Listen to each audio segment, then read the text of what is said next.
Hi everyone, welcome back to another video from Gameplay Classic. In today's episode, we are gonna be learning how to download Headball 2 application on your iOS device. To download and install Headball 2 on iOS, first of all open up your App Store. Go to the search box at the top inside your App Store and type in Headball 2.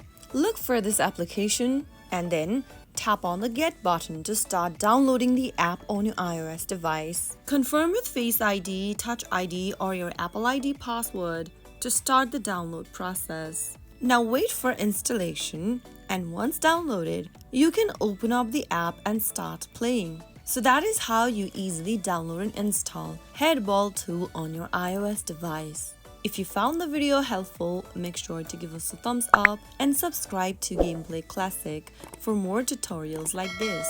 I will be back again with the next video. Thanks for watching.